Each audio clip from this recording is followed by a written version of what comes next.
ನಮಸ್ಕಾರ. ಚಿತ್ರಲೋಕಕ್ಕೆ ಸ್ವಾಗತ. ನಮ್ಮೊಂದಿಗಿದ್ದಾರೆ ಶರಣರ ಶಕ್ತಿ ಚಿತ್ರದ ಪ್ರಮುಖ ಪಾತ್ರಧಾರಿಯಾದಂಥ ಮಂಜುನಾಥ್ ಗೌಡ ಪಾಟೀಲ್ ಅವರು. ಈ ಚಿತ್ರದಲ್ಲಿ ಅವರು ನಿರ್ವಹಿಸಿದಂಥ ಬಸವಣ್ಣನವರ ಪಾತ್ರದ ಬಗ್ಗೆ ಮತ್ತು ಈ ಶರಣರ ಶಕ್ತಿ ಚಿತ್ರವನ್ನು ಯಾಕೆ ನೋಡಬೇಕು ಅನ್ನುವಂಥ ಕೆಲವು ವಿಚಾರಗಳನ್ನು ನಮ್ಮೊಂದಿಗೆ ಈಗ ಹಂಚಿಕೊಳ್ಳಲಿದ್ದಾರೆ.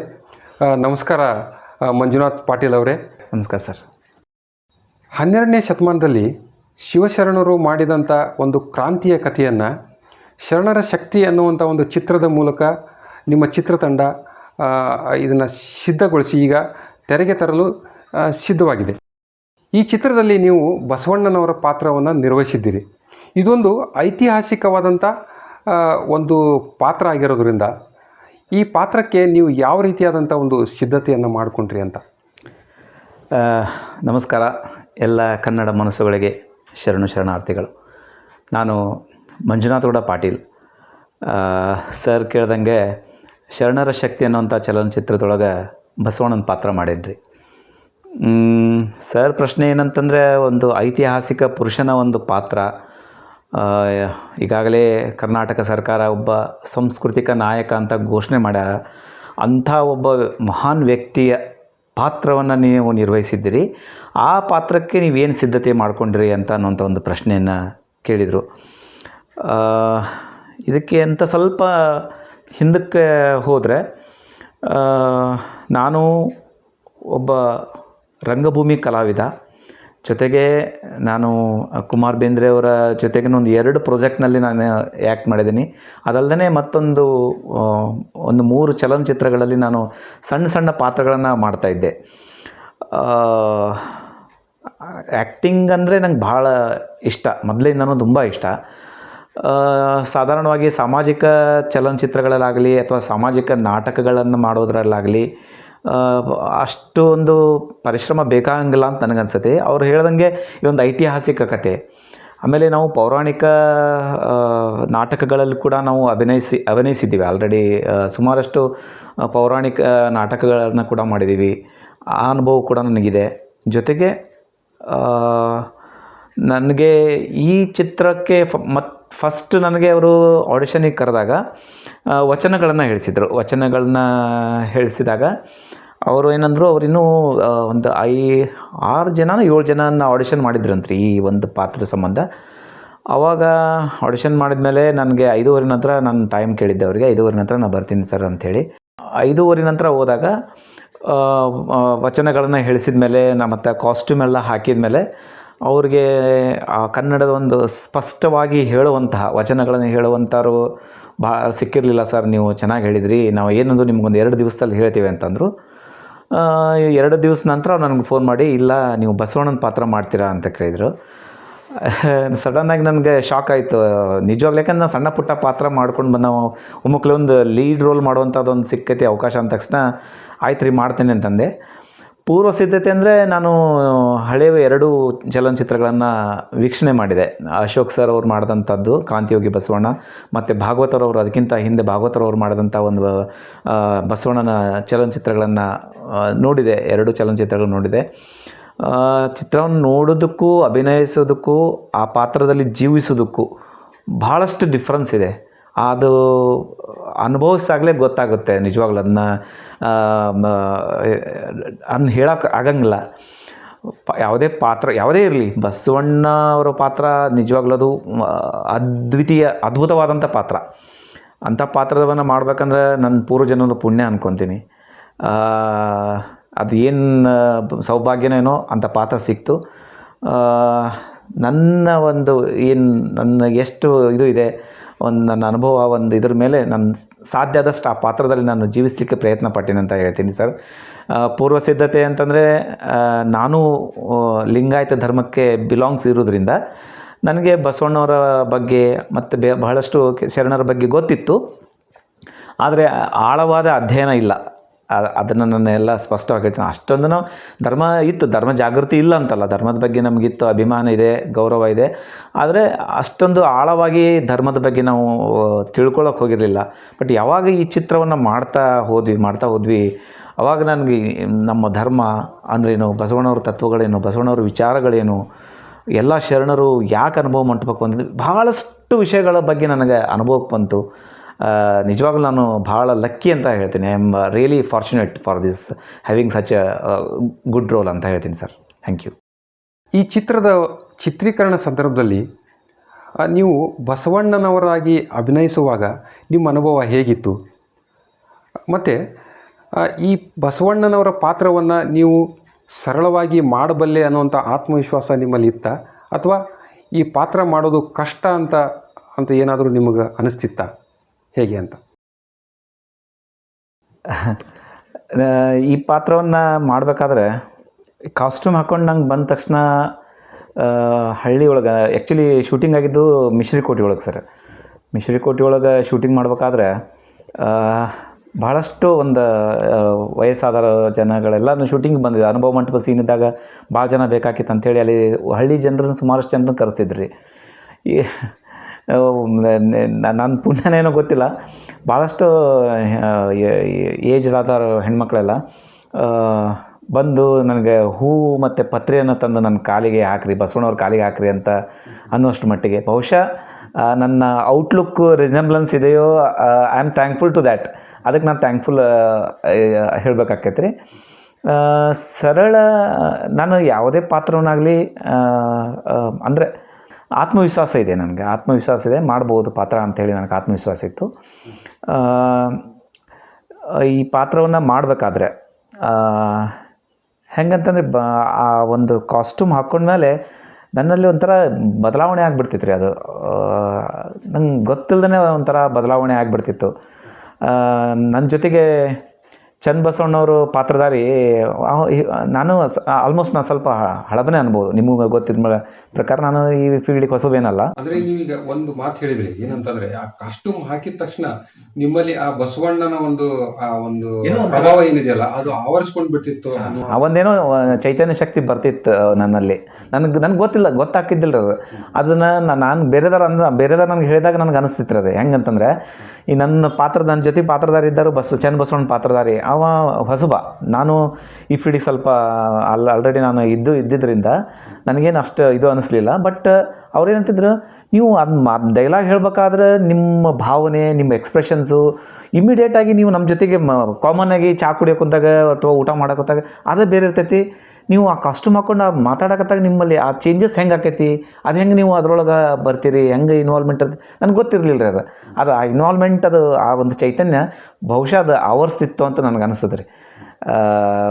ನನ್ನ ಹಿಂದೆ ಜಿ ವಿ ಕಲಾಬಳಗದಿಂದ ಸಮರಸಿಂಹಿಣಿ, ಬೆಳವರಾಣಿ, ಮಲ್ಲಮ್ಮ ಇದೊಂದು ಪ್ರಾಕ್ಟೀಸ್ ಮಾಡಬೇಕಾದ್ರೆ, ಶಿವಾಜಿ ಪಾತ್ರವನ್ನು ಮಾಡಬೇಕಾದ್ರೂ ನನಗೆ ಅದೇ ಥರ ಅನುಭವಕ್ಕಾಗಿತ್ತು ರೀ. ನನಗೆ ಸ್ವಲ್ಪ ಹೊತ್ತು ನನಗೆ ತಲೆ ಚಕ್ರ ಬಂದಂಗಾಗಿ, ಅಂದ್ರೆ ಅಷ್ಟೊಂದು ಇನ್ವಾಲ್ವ್ಮೆಂಟ್ ಆಗಿತ್ತಂತ ನಾನು ಹೇಳಕ್ಕೆ ಇಷ್ಟಪಡ್ತೀನಿ ರೀ. ಶಿವಶರಣರು, ಅನುಭವ ಮಂಟಪ ಮತ್ತು ಕಲ್ಯಾಣ ಕ್ರಾಂತಿಯ ಕಥನವನ್ನು ಹಿನ್ನೆಲೆಯಾಗಿಟ್ಕೊಂಡು ಈಗಾಗಲೇ ಕೆಲವು ಸಿನಿಮಾಗಳು ಬಂದು ಹೋಗಿವೆ ಅಂದ್ಕೊಳ್ಳೋಣ. ಆದರೆ ನಿಮ್ಮ ಈ ಶರಣರ ಶಕ್ತಿ ಚಿತ್ರ ಇದೆಯಲ್ಲ, ಆ ಎಲ್ಲ ಚಿತ್ರಗಳಿಗೆ ಭಿನ್ನವಾಗಿ ಹೇಗೆ ನಿಲ್ಬೋದು ಅನ್ನೋದನ್ನು ಹೇಳ್ತೀರಾ ನೀವು? ನಮ್ಮ ಶರಣರ ಶಕ್ತಿ ಚಲನಚಿತ್ರದ ನಿರ್ದೇಶಕರು ದಿಲೀಪ್ ಶರ್ಮಾ ಸರ್ ಅವರು. ದಿಲೀಪ್ ಶರ್ಮಾ ಸರ್ ಅವರು ನನಗೆ ನಾನು ಬಸವಣ್ಣನ ಪಾತ್ರಕ್ಕೆ ಸೆಲೆಕ್ಟ್ ಆದಮೇಲೆ ಒಂದು ಸತಿ ಕಥೆನ ಡಿಸ್ಕಷನಿಗೆ ಕೊಡ್ತೀವಿ. ಇದು ನಿಮಗೆ ಗೊತ್ತಿರೋ ವಿಷಯ. ಯಾವುದೇ ನಿರ್ದೇಶಕರಾಗಲಿ ಅಥವಾ ನಿರ್ಮಾಪಕರಾಗಲಿ ಅವರೆಲ್ಲ ಚಲನಚಿತ್ರ ಮಾಡಬೇಕಾದ್ರೆ ಪ್ರಿಯರಾಗಿ ಆ ಕತೆ ಏನಿದೆ, ಕಥಾ ಒಂದು ಹಂದರ ಏನಿದೆ ಅಂತ ನನ್ನ ಜೊತೆ ಹೇಳಿದ ಪ್ರಕಾರ ಯಾವ ರೀತಿ ವಿಭಿನ್ನವಾಗಿದೆ ಅಂತ ಹೇಳ್ಬೇಕಂದ್ರೆ, ಕ್ರಾಂತಿಯೋಗಿ ಬಸವಣ್ಣ ಅವ್ರನ್ನ ತಗೊಳ್ರಿ, ಅಥವಾ ಅದಕ್ಕಿಂತ ಭಾಗವತ ಅವರು ಮಾಡಿದಂಥ ವಿಶ್ವಗುರು ಬಸವಣ್ಣನವರಾಗಲಿ, ಆಮೇಲೆ ಶಿವಶರಣ ಹರಳೆಯ ಚಲನಚಿತ್ರವಾಗಲಿ, ದಾನಮ್ಮ ದೇವಿ ಚಿತ್ರದೊಳಗೂ ಕೂಡ ಬಸವಣ್ಣವ್ರದ್ದೊಂದು ಪಾತ್ರ ಬಂದು ಹೋಗ್ತದೆ. ಹಂಗೆ ಸುಮಾರಷ್ಟು ಚಲನಚಿತ್ರಗಳು ಬಂದವೆ. ಈಗ ಶಿವಶರಣ ಹರಳೆಯನ ನಾವು ಚಲನಚಿತ್ರ ತೊಗೊಂಡ್ರೆ ಅದರಲ್ಲಿ ಹರಳೆಯನವ್ರನ್ನ ಪ್ರಧಾನವಾಗಿಟ್ಟುಕೊಂಡು ಚಲನಚಿತ್ರ ಮಾಡಿದ. ಹರಳೆಯ ಶರಣರದ ಒಬ್ಬ ಹರಳೆಯ ಅನ್ನೊಂದು ಒಬ್ಬ ಶರಣರು, ಮತ್ತು ಅವರ ಜೊತೆಗೆ ಆದಂಥ ಕಥಾಹಂದ್ರ ಇದೆ. ದಾನಮ್ಮ ದೇವಿಯಲ್ಲಿ ದಾನಮ್ಮ ದೇವಿಯ ಶರಣೆ, ದಾನಮ್ಮ ದೇವಿಯ ಕಥಾವಸ್ತು ಇಟ್ಕೊಂಡು ಚಲನಚಿತ್ರವನ್ನು ಮಾಡಿದ್ದಾರೆ. ಕ್ರಾಂತಿಯೋಗಿ ಬಸವಣ್ಣನಲ್ಲಿ ಬಸವಣ್ಣನವರ ಕಂಪ್ಲೀಟ್ ಒಂದು ಬಾಲ್ಯದಿಂದ ಹಿಡಿದು ಅವರ ಒಂದು ಲಿಂಗೈಕ್ಯ ಆಗುವ ತನಕನೂ ಕಥಾಹಂದ್ರವ ಇದೆ. ಶರಣರ ಶಕ್ತಿ ನಿಮಗೆ ಈ ಟೈಟಲ್ ಹೇಳೋಂಗೆ ಬರೀ ಒಬ್ಬ ಶರಣರದು ನಮ್ಮಲ್ಲಿ ಕತೆ ಇಲ್ಲ. ಅನುಭವ ಮಂಟಪಕ್ಕೆ ಎಲ್ಲ ಶರಣರು ಬಂದರು. ಅಲ್ಲಮ ಪ್ರಭುಗಳು ಬಂದರು, ಸಿದ್ದರಾಮೇಶ್ವರವ್ರು ಬಂದರು, ಮಡಿವಾಳ ಮಾಚಿದೇವ ಬಂದರು, ಅಕ್ಕ ಮಹಾದೇವಿ ಬಂದರು, ಡೋಹಾರ ಕಕ್ಕಯ್ಯ ಬಂದರು, ಉರ್ಲಿಂಗ ಪೆದ್ದಿ ಬಂದರು, ಮಹಾಶರಣೆ ಸಂಕವೇ ಬಂದರು. ಆಮೇಲೆ ಹೀಗೆ ಹಲವಾರು ಶರಣರ ಒಂದು ಕುರುಬ ಗೊಲ್ಲಾಳೇಶ್ವರ, ಉರ್ಲಿಂಗ ಪೆದ್ದಿ, ಇವರೆಲ್ಲರೂ ಒಂದು ಕಥೆಗಳು ಬೇರೆ ಶರಣರ ಒಂದು ಮುಖೇನ ಇವರ ಒಂದು ಕಥೆಗಳು ರಿವೀಲ್ ಹಾಕ್ಕೊಳೋದು, ಸ್ಟೋರಿಯಲ್ಲಿ ರಿವೀಲ್ ಹಾಕ್ಕೊಂತ ಅವ್ರ ಕತೆ ಹೇಳ್ಕೊತ ಹೋಗ್ತಾರೆ ಥ್ರೂಔಟ್ ದ ಮೂವಿ. ಹೀಗೆ ಒಂದು ಆಮೇಲೆ ಆ ಒಂದು ದಿನಗಳಲ್ಲಿ ಯಾವುದೇ ಸಂಪರ್ಕ ಮಾಧ್ಯಮಗಳು ಇಲ್ಲದಂಥ ಒಂದು ಕಾಲಘಟ್ಟದೊಳಗೆ ಬಸವಣ್ಣವರ ಒಂದು ಪ್ರಖ್ಯಾತಿ ಬರೀ ನಮ್ಮ ಜಿಲ್ಲೆ, ನಮ್ಮ ಕರ್ನಾಟಕ ರಾಜ್ಯ ಆಗಲಿ ಅಥವಾ ನಮ್ಮ ಭಾರತ ದೇಶ ಆಗಲಿ ಅಲ್ಲ, ಬೇರೆ ರಾಜ್ಯ ಅಫ್ಘಾನಿಸ್ತಾನವರೆಗೂ ಕೂಡ, ಕಾಶ್ಮೀರ ಅಫ್ಘಾನಿಸ್ತಾನವರೆಗೂ ಕೂಡ ಹರಡಿತ್ತು. ಯಾವ ರೀತಿ ಅವರ ಯೋಜನೆಗಳು ಇದ್ದವು, ತತ್ವ ಸಿದ್ಧಾಂತಗಳಿದ್ದವು, ಅವರ ಆಚಾರ ವಿಚಾರಗಳಿದ್ದವು ಅನ್ನುವಂಥದ್ದು. ಆಮೇಲೆ ಇಷ್ಟಲಿಂಗ ಪರಿಕಲ್ಪನೆ ಅಂದ್ರೇನು ಅದರ ಬಗ್ಗೆ ಸ್ಪಷ್ಟವಾಗಿ ನಮ್ಮ ಚಿತ್ರದಲ್ಲಿ ಹೇಳಲಿಕ್ಕೆ ನಾವು ಪ್ರಯತ್ನ ಮಾಡಿವಿ. ಇಷ್ಟಲಿಂಗ ಅಂದ್ರೇನು, ಆಮೇಲೆ ಬಸವ ತತ್ವದ ಒಂದು ಕೆಲವೊಂದಿಷ್ಟು ವಿಚಾರಗಳನ್ನು ನಮ್ಮ ಚಿತ್ರದೊಳಗೆ ಹೇಳಲಿಕ್ಕೆ ನಾವು ಪ್ರಯತ್ನ ಪಟ್ಟಿವಿ. ಇದೇ ನಮ್ಮ ಚಿತ್ರಕ್ಕೂ ಬೇರೆ ಚಿತ್ರಕ್ಕೂ ಇರುವಂಥ ವಿಭಿನ್ನ. ಆಮೇಲೆ ನಮ್ಮ ಶರಣರ ಶಕ್ತಿಯ ಒಂದು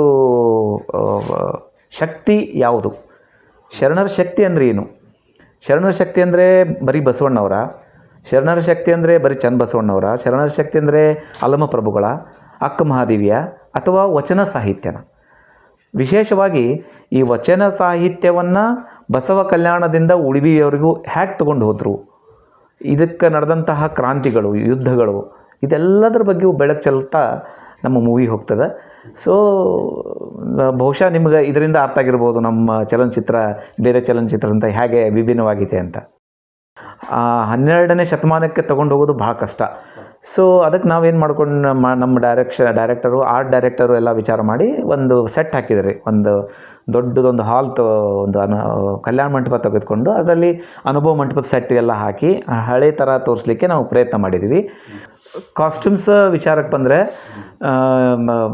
ಆಲ್ಮೋಸ್ಟ್ ಹಳೇ ಒಂದು ನಮ್ಮ ಉಡುಗೆ ತೊಡುಗೆಗಳೇನಂತೆ ಅದ್ರ ಬಗ್ಗೆ ಭಾಳಷ್ಟು ಗಮನ ಇಟ್ಟು ಮಾಡಿದ್ದಾರೆ. ಅಂದರೆ ಬಸವಣ್ಣವರ ಪಾತ್ರಕ್ಕೆ ವಿಶೇಷವಾಗಿ ಡ್ರೆಸ್ಗಳನ್ನು ಹೊಲಿಸಿ ಅವರ ಒಂದು ರಿಚ್ನೆಸ್ ತೋರಿಸ್ಬೇಕಂತ ಅವ್ರಿಗೆ ಇತ್ತು. ಆ ಥರ ಅವ್ರಿಗೆ ಬಸವಣ್ಣವರು ಒಂದು ರಿಚ್ಚಾಗಿ ಕಾಣಬೇಕನ್ನೋ ಅವರೊಂದು ಬರೀ ಔಟ್ಲುಕ್ ಅಷ್ಟೇ ಶ್ರೀಮಂತಿಕೆಲ್ಲ, ಅವ್ರದ್ದು ಒಳಗಡೆ ಶ್ರೀಮಂತಿಕೆನೂ ಅಷ್ಟೇ ತೋರಿಸ್ಲಿಕ್ಕೇನೂ ಪ್ರಯತ್ನ ಪಟ್ಟಿದ್ದಾರೆ. ಜೊತೆಗೆ ಔಟ್ಲುಕ್ಕೂ ಭಾಳ ಇಂಪಾರ್ಟೆಂಟ್ ಆಗ್ತದೆ ಈಗಿನ ಒಂದು ಮೂವಿ ಒಳಗೆ. ಸೊ ಅದಕ್ಕೂ ಭಾಳಷ್ಟು ಪ್ರಾಧಾನ್ಯತೆ ಕೊಟ್ಟರು ಅಂತ ನಾನು ಹೇಳ್ತೀನಿ. ಜೊತೆಗೆ ಆಧುನಿಕ ಟೆಕ್ನಾಲಜಿ ಅಂತಂದರೆ ಈಗ 5.1 DTS ನಾವು ಯೂಸ್ ಮಾಡ್ಕೊಂಡಿದ್ದೆ. ಆಮೇಲೆ ಮ್ಯೂಸಿಕ್ ಮಾತ್ರ ಅದ್ಭುತವಾಗಿ ವಿನು ಮನಸ್ ಅವರು ಮ್ಯೂಸಿಕ್ ಕೊಟ್ಟಿದ್ದಾರೆ. ಕೆ ಕಲ್ಯಾಣ್ ಅವರು ನಮಗೆ ಸಾಂಗ್ಸ್ ಹಾಡುಗಳನ್ನು ಬರೆದಿದ್ದಾರೆ. ಕೆ ಕಲ್ಯಾಣ್ ಅವರು ಅದ್ಭುತವಾದಂಥ ಸಾಹಿತ್ಯ. ಕೆ ಕಲ್ಯಾಣ್ ಅವರು ಆಲ್ಮೋಸ್ಟ್ ಈಗ ಎಲ್ಲರಿಗೂ ಪರಿಚಯ ಇರುವಂಥವ್ರೆ. ವಿನು ಮನಸ್ ಅವರು ಕೂಡ ಸಾಕಷ್ಟು ಮೂವಿಗಳಿಗೆ ಬ್ಯಾಕ್ಗ್ರೌಂಡ್ ಸ್ಕೋರು ಮತ್ತು ಮ್ಯೂಸಿಕನ್ನು ಕೊಟ್ಟಂಥವ್ರು. ಆ ಒಂದು ಥಿಯೇಟ್ರ್ನಲ್ಲಿ ಮಾಡ್ತಕ್ಕಂಥ ಫೀಲು ಅದು ಅದ್ಭುತ.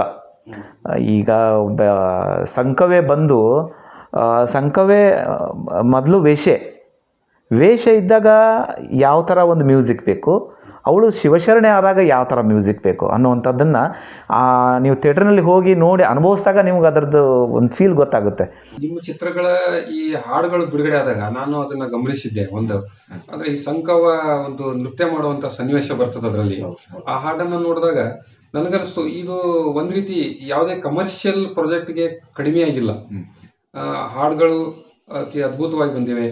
ಅದೇ ನೀವು ಹೇಳ್ದಂಗೆ ಸಂಗೀತ ಅದ್ಭುತವಾಗಿದೆ.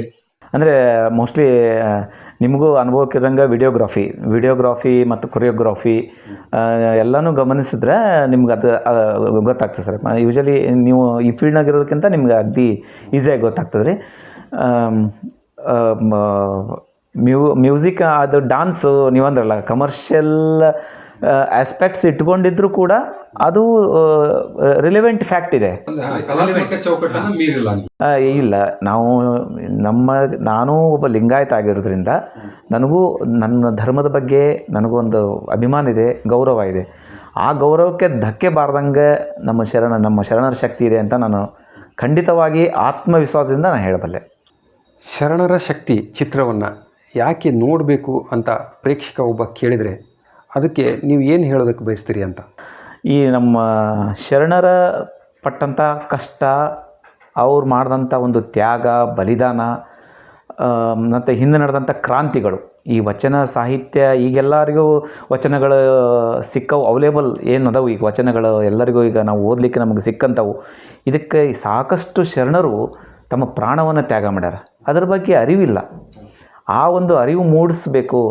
ಈ ಧರ್ಮ ಹೆಂಗೆ ಉಳೀತು, ಈ ವಚನಗಳ ರಕ್ಷಣೆ ಹೆಂಗಾಯಿತು, ಇದೆಲ್ಲ ತಿಳ್ಕೋಬೇಕು ಅಂತಂದರೆ ಶರಣರ ಶಕ್ತಿ ಚಿತ್ರವನ್ನು ಎಲ್ಲರೂ, ನಾಟ್ ಓನ್ಲಿ ಯಂಗ್ ಜನ್ರೇಷನ್, ಸಣ್ಣ ಚಿಕ್ಕವರಿಂದ ಹಿಡಿದು ದೊಡ್ಡವರವರೆಗೂ, ಇದು ಬರೀ ಲಿಂಗಾಯತರು ಅಷ್ಟೇ ನೋಡಬೇಕು ಅಂತ ನಾನು ಹೇಳಲ್ಲ. ಬಸವಣ್ಣ ಒಬ್ಬರಿಗೆ ಸೀಮಿತ ಅಲ್ಲ. Basavanna is a universal person. ಅವರು ವಿಶ್ವ ಮಾನವ.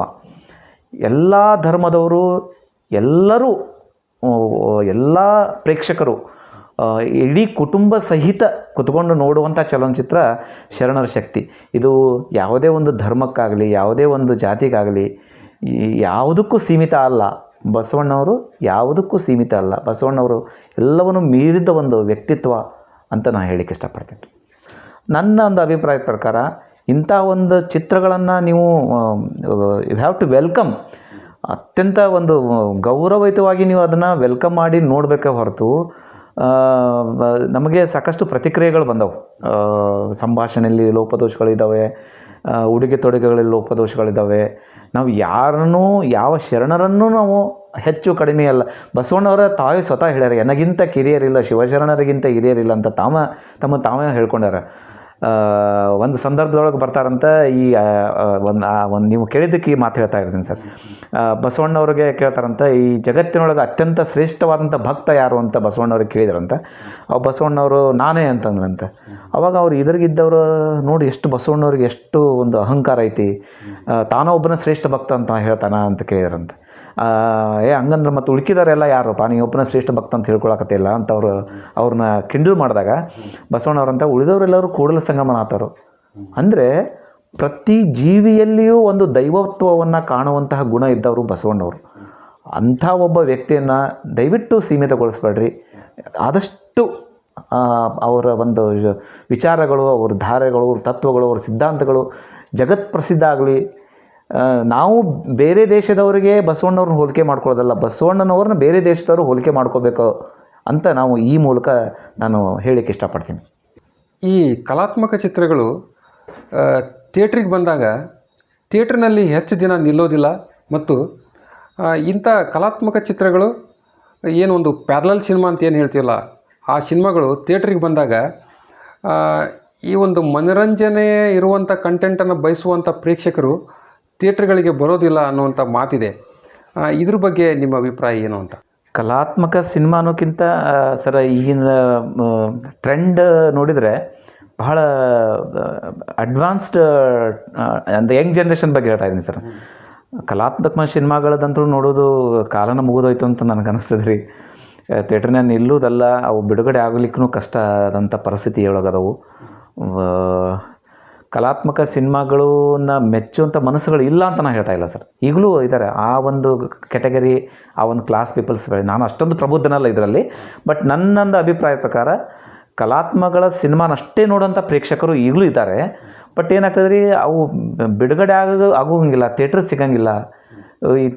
ಆಮೇಲೆ ಭಾಳಷ್ಟು ಥಿಯೇಟ್ರ್ ಸಮಸ್ಯೆಗಳಿದ್ದಾವೆ. ಹೊಸ ಪ್ರೊಡ್ಯೂಸರ್ಸ್ಗೆ, ಹೊಸ ಒಂದು ನಿರ್ಮಾಪಕರಿಗೆ ಕೂಡ ಈ ಥಿಯೇಟ್ರ್ ಪ್ರಾಬ್ಲಮ್ಸ್ ಇದ್ದಾವೆ, ಡಿಸ್ಟ್ರಿಬ್ಯೂಟರ್ ಪ್ರಾಬ್ಲಮ್ಸ್ ಇದ್ದಾವೆ. ಇವೆಲ್ಲ ಕನ್ನಡ ಇಂಡಸ್ಟ್ರಿ ನಾನು ಅಷ್ಟೊಂದು ಅರ್ಥವನ್ನಲ್ಲಂದು ನನಗೆ ಸ್ವಲ್ಪ ಮಟ್ಟಿಗೆ, ನಾನು ಹಿಂದೆ ಆರಂಭ ಚಲನಚಿತ್ರ ಮಾಡಿದಾಗ ಕೂಡ ಹೊಸಬರೇ ನಾವೆಲ್ಲ ಹುಬ್ಬಳ್ಳಿ ತಂಡದವರೇ ಮಾಡಿದ್ವಿ. ನಾವು ಆರಂಭದಲ್ಲಿ ನಾನು ಇನ್ಸ್ಪೆಕ್ಟರ್ ಕ್ಯಾರೆಕ್ಟರ್ ಮಾಡಿದ್ದೆ. ಅವರು ಪಟ್ಟಂಥ ಕಷ್ಟ ನೋಡಿದರೆ ನಿಜವಾಗ್ಲೂ ಈ ಯಾಕೆ ಕೈ ಹಾಕಬೇಕು ಚಲನಚಿತ್ರ ಮಾಡಲಿಕ್ಕೆ ಅಂತ ಅಷ್ಟು ನೋವು ಆಗ್ತದೆ ರೀ. ಆದರೆ ಎಲ್ಲೋ ಒಂದು ಮನಸ್ಸು ತುಡಿತಿರ್ತದೆ. ಒಬ್ಬ ಕಲಾವಿದರದಾಯಿತು ಅಥವಾ ನಿರ್ಮಾಪಕರಾಯಿತು, ಚಲನಚಿತ್ರ ಮಾಡ್ಬೇಕನ್ನೋ ನಿರ್ದೇಶಕರಿಗಾಯಿತು, ನಾವು ಏನಾದರೂ ಒಂದು ಸಮಾಜಕ್ಕೆ ಒಂದು ಕೊಡುಗೆಯನ್ನು ಕೊಡಬೇಕಲ್ಲ, ಏನಾದರೂ ಒಂದು ಸಂದೇಶವನ್ನು ನಾವು ಕೊಡಬೇಕು. ಎಲ್ಲರೂ ಹುಡ್ತಾರೆ, ಎಲ್ಲರೂ ಸಾಯ್ತಾರೆ. ನಮ್ಮ ಒಂದು ಸಮಾಜಕ್ಕೆ, ನಮ್ಮ ಧರ್ಮಕ್ಕೆ ಒಂದು ಏನಾದರೂ ಕೊಡುಗೆಯನ್ನು ನಾವು ಕೊಟ್ಟು ಸಾಯ್ಬೇಕು ಅನ್ನೋದಂಥ ಕನಸಿರ್ತದೆ ಪ್ರತಿಯೊಬ್ಬರದು. ಆ ರೀತಿ ಬಂದಾಗ ಆ ವಿಚಾರವಾಗಿ ಪಾಪ ಹೊಸ ನಿರ್ಮಾಪಕರಾಗಲಿ, ಹೊಸ ನಿರ್ದೇಶಕರಾಗಲಿ ಒಂದು ಒಳ್ಳೆಯ ಒಂದು ಸಂದೇಶ ಕೊಡುವಂಥ ಚಲನಚಿತ್ರ ಮಾಡಿದಾಗ ಅವ್ರಿಗೆ ಥಿಯೇಟರ್ ಸಮಸ್ಯೆಗಳನ್ನ ಎದುರಿಸೋದು ಇವೆಲ್ಲ ಭಾಳಷ್ಟು ಸಮಸ್ಯೆಗಳದಾವೆ ರೀ. ನಾಟ್ ಓನ್ಲಿ ಕಲಾತ್ಮಕ, ಕಮರ್ಷಿಯಲ್ ಮೂವಿ ಕೂಡ ನಿಲ್ಲೋಂಗಿಲ್ಲ. ಹೊಸಬರದು ಕಮರ್ಷಿಯಲ್ ಮೂವಿ ಕೂಡ ಕಮರ್ಷಿಯಲ್ಲಾಗಿ ಎಕ್ಸ್ಪೆಕ್ಟ್ ಮಾಡಿದರೂ ಕೂಡ ನಿಲ್ಲೋಂಗಿಲ್ಲ.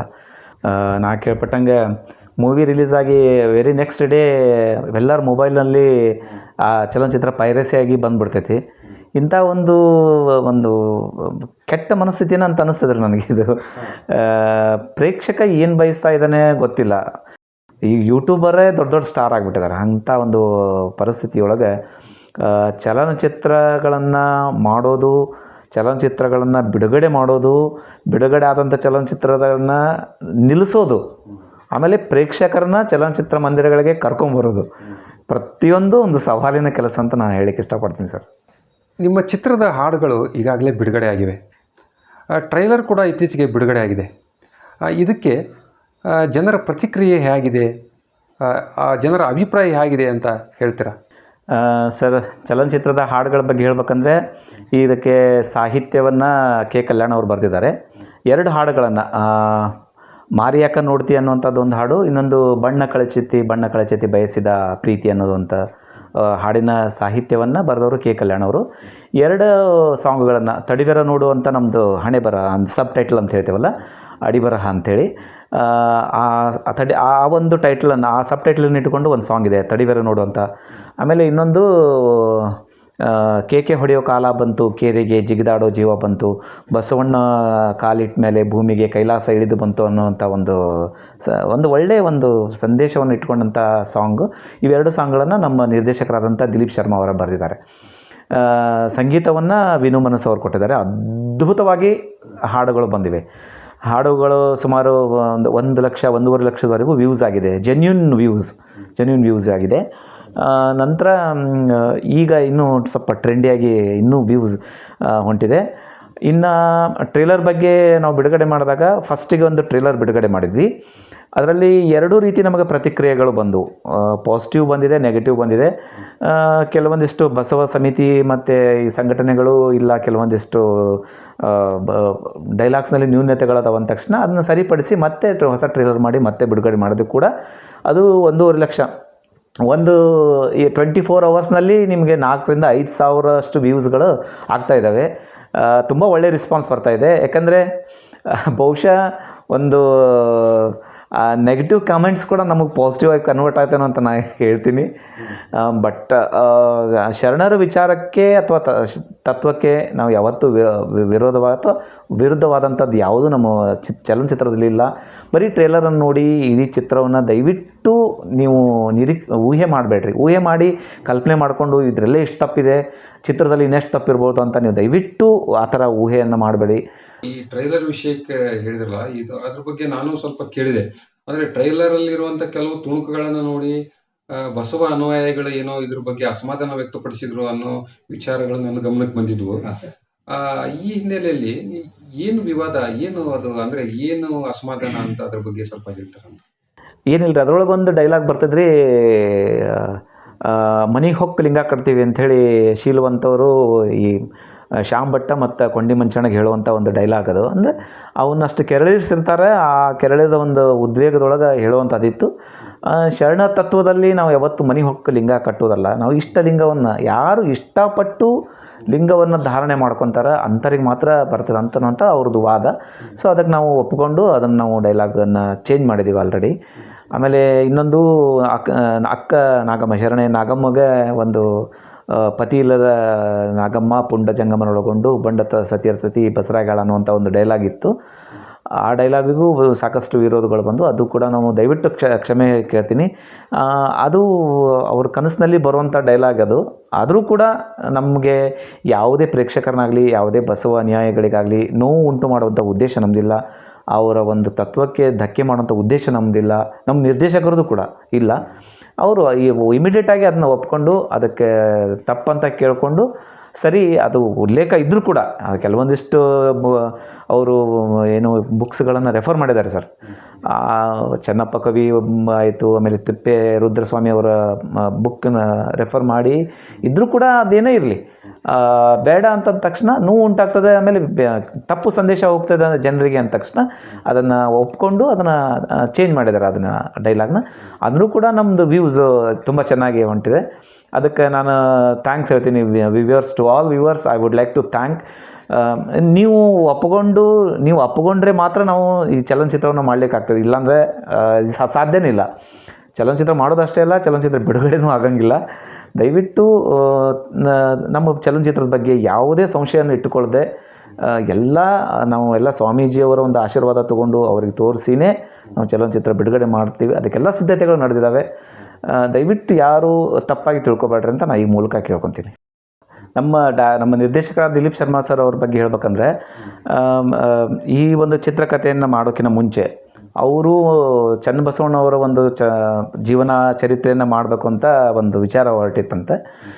ಅವ್ರು ನನಗೆ ಹೇಳಿದ್ದು, ನನ್ನ ಮಾತಲ್ಲ ಇದು, ಅವ್ರು ನನಗೆ ಹೇಳಿದರು, ಚನ್ನಬಸವಣ್ಣವ್ರ ಕಥೆಯನ್ನು ಮಾಡ್ಬೇಕಂತ ಹೊರಟಾಗ ಗದಗಿನ ತೋಂಟದಾರ ಹಳೇ ಮಹಾಸ್ವಾಮಿಗಳು ಇದ್ದಾಗ ಅವ್ರ ಜೊತೆ ಚರ್ಚೆ ಕುಂತಾಗ ಬರೀ ಚನ್ನಬಸವಣ್ಣವರ ಪಾತ್ರಕ್ಕಿಂತ ನೀ ಎಲ್ಲ ಶರಣರದ್ದು ಒಂದು ತೊಗೊಂಡು ಶರಣ ಒಂದು ಸಂಸ್ಕೃತಿ ಬಗ್ಗೆ ಬೆಳಕು ಚೆಲ್ಲುವಂಥ ಒಂದು ಚಲನಚಿತ್ರ ಮಾಡಿದರೆ ಒಳ್ಳೆಯದು. ಈಗಿನ ದಿನಮಾನಗಳಲ್ಲಿ ಅಂಥ ಚಲನಚಿತ್ರಗಳು ಬಂದಿಲ್ಲ ಅಂತ ಒಂದು ಕಿವಿ ಮಾತನ್ನು ಹೇಳಿದ ತಕ್ಷಣ ಬರೀ ಚನ್ನಬಸವಣ್ಣವ್ರದ್ದು ಮಾಡೋದಕ್ಕಿಂತ ಎಲ್ಲ ಶರಣರ ಬಗ್ಗೆನೂ ಒಂದು ಬೆಳಕು ಚೆಲ್ಲುವಂಥ ಈ ಶರಣ ತಳವಾರ ಕಾಮಿದೇವರ ಬಗ್ಗೆ ಎಷ್ಟೋ ಜನರಿಗೆ ಗೊತ್ತಿರಲಿಲ್ಲ. ತಳವಾರ ಕಾಮಿದೇವರದ ಒಂದು ಬಗ್ಗೆ ನಮ್ಮ ಚಲನಚಿತ್ರದಲ್ಲಿ ಬರ್ತದೆ.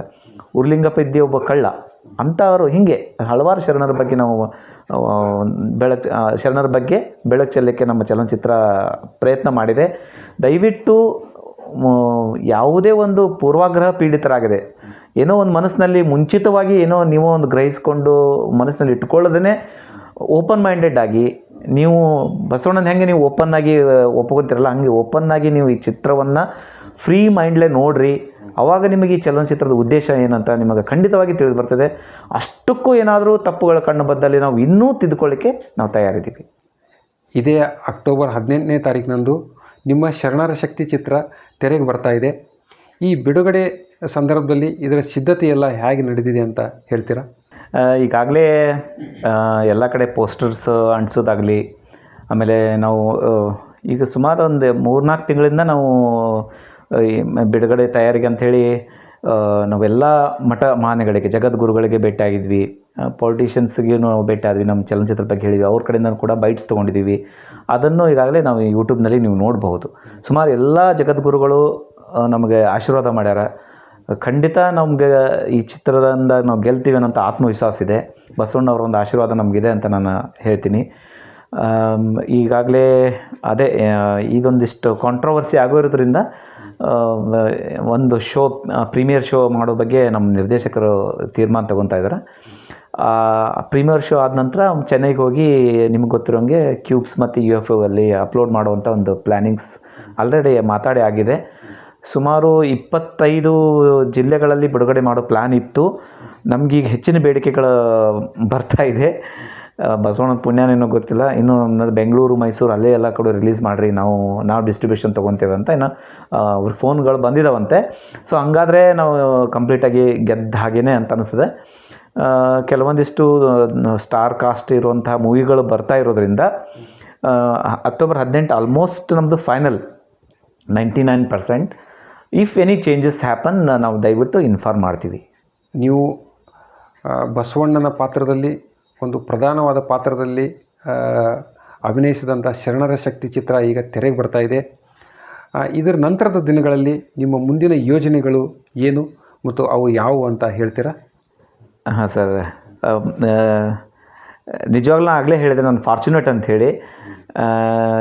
ಇದಕ್ಕಿಂತ ಮುಂಚೆನೂ ನೀವು ನಿಮ್ಮ ಜೊತೆಗೆ 2 ಪ್ರಾಜೆಕ್ಟ್ ನಾನು ಮಾಡಿದ್ದೀನಿ.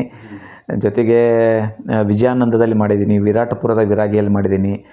ಸೊ ಆರಂಭದಲ್ಲಿ ಇನ್ಸ್ಪೆಕ್ಟರ್ ಕ್ಯಾರೆಕ್ಟರ್ ಮಾಡಿದ್ದೀನಿ. ಅದು one of the major role. ಇದರ ನಂತರದ ಈಗ ಯೋಜನೆಗಳ ಬಗ್ಗೆ ಹೇಳ್ಬೇಕಂದ್ರೆ ಊರಿನ ಕಥೆಗಳು ಅಂತ ಮತ್ತೊಂದು ಚಲನಚಿತ್ರದಲ್ಲಿ ಆಫರ್ ಬಂದಿದೆ. ಅದು ಬೆಂಗಳೂರು ಟೀಮು, ಅದರಲ್ಲಿ ಅದು ಒಂದು ಗೋರಕ್ಷಣೆ ಕುರಿತಂಥ ಒಂದು ಚಲನಚಿತ್ರ. ಅದರ ನಂತರ ಬಿಲ್ ಪ್ಲೀಸ್ ಅಂತ ಮತ್ತೊಂದು ಚಲನಚಿತ್ರಕ್ಕೆ ಆಫರ್ ಬಂದಿದೆ. ಉದಯ ಟಿ ವಿಯವರು ಫೋನ್ ಮಾಡಿದರು, ಒಂದು ಸೀರಿಯಲ್ಗೆ ಮಾಡ್ತೀರಿ ಅಂತೇಳಿ. ಬಟ್ ನನಗೆ ಟೈಮ್ ಕೊಡೋಕೆ ಆಗದೇ ಇರೋ ಕಾರಣ ಸೀರಿಯಲ್ ಒಪ್ಕೊಂಡಿಲ್ಲ. ಬಟ್ ವೀಕೆಂಡ್ ಏನಾದರೂ ಬಂದರೆ ನಾನು ಸೀರಿಯಲ್ಗೆ ಒಪ್ಕೊಂಡಿದ್ದೀನಿ. ಅಕಸ್ಮಾತ್ ಅಂಥದ್ದು ಯಾವುದೋ ಕ್ಯಾರೆಕ್ಟರ್ ಕೊಟ್ಟರೆ ಮಾಡ್ತೀನಿ. ಅದನ್ನು ತಾವೆಲ್ಲರೂ ಸ್ವೀಕರಿಸಿದರೆ ಮಾತ್ರ ಸಾಧ್ಯ. ದಯವಿಟ್ಟು ಈ ಹೊಸ ಕಲಾವಿದನ್ನು ಆಶೀರ್ವದಿಸ್ರಿ ಅಂತ ಈ ಮೂಲಕ ತಮ್ಮನ್ನು ಕೇಳ್ಕೊತೀನಿ. ಧನ್ಯವಾದಗಳು ಮಂಜುನಾಥ್ ಪಾಟೀಲ್ ಅವರೇ. ಥ್ಯಾಂಕ್ ಯು ಸರ್, ಧನ್ಯವಾದಗಳು.